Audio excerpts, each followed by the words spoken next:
The president asked Nancy Pelosi on Twitter about an OAN report regarding bombshell accusations against her son, Paul Pelosi Jr. Here's the report by One America's Chanel Rion. It's been the year of shady children, grown children of elite politicians, that is. With the OAN investigation into Vice President Joe Biden's son Hunter in full swing, names like Chris Hines, the stepson of Senator John Kerry, are surfacing in conjunction with billions of dollars in international crime. Add to this stew Paul Pelosi Jr., House Speaker Nancy Pelosi's son. Investigative reporter for National File Patrick Howley broke the story of Pelosi Jr.'s dealings in Ukraine back in October of 2019. I asked Howley the story's genesis. Well, Chanel, I got a tip on a secure line saying that there was a lot more to this Ukraine situation than the press was letting on. And it turns out that Paul Pelosi Jr. has longstanding business interests in Ukraine. Paul Pelosi Jr. is an executive at a company called NRG Labs and a board member of a company called Viscoil.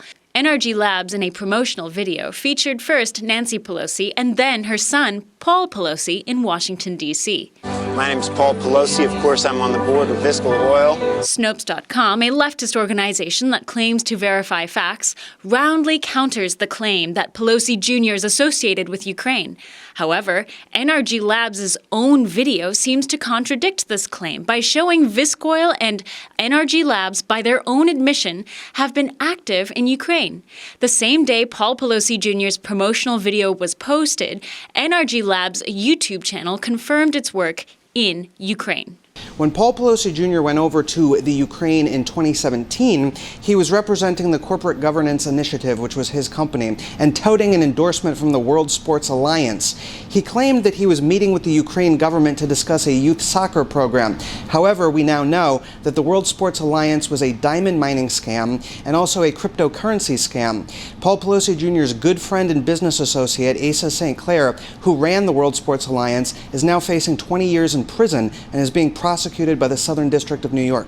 As the FBI started investigating Pelosi Jr.'s friend and business associate Asa St. Clair, questions turned to Pelosi Jr. The FBI has interviewed people about Paul Pelosi's business activities. In early 2019, they met with Karina Feng, who is Paul Pelosi's ex-girlfriend, in order to discuss Paul Pelosi's business activities. Karina Feng told them that Paul Pelosi represents himself as the office of Nancy Pelosi when he does foreign business deals. Howley has interviewed Feng. She has shown him emails, text messages, and secret Signal app messages, proving also that Pelosi Jr. abused her and has taken away her children and property.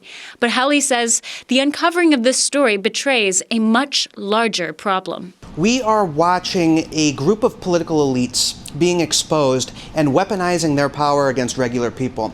When you see Hunter Biden trying to smear and discredit the mother of his unborn child or his ex-wife, who's trying to drag him back into court now, when you see Paul Pelosi Jr. using Child Protective Services to take the children away from a woman who he once had feelings for, when you see the vindictiveness and the pettiness of these political elites against regular people, you realize that the conflict is not a partisan conflict. It's a conflict between an entrenched group of people who are doing shady deals all over the world, and they are weaponizing their power against people who are calling them out about it.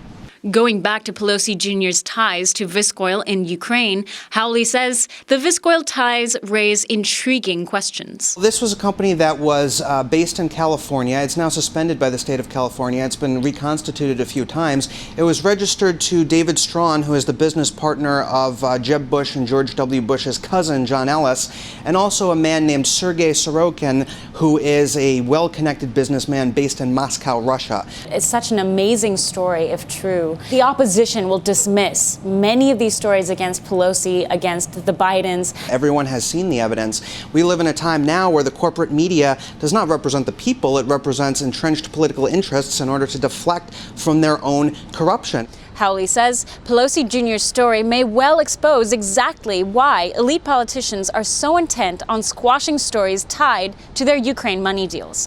The question now is, as the son of top Democrat and Speaker of the House, will Paul Pelosi Jr. show himself to be above the law? And will media display its complicity by turning a blind eye? Chanel Rion, One American News, Washington. Want to see more videos like this? Click on the link below and subscribe to One America News on YouTube, and call your cable provider and kindly demand that One America News is added to your lineup. Call and subscribe today.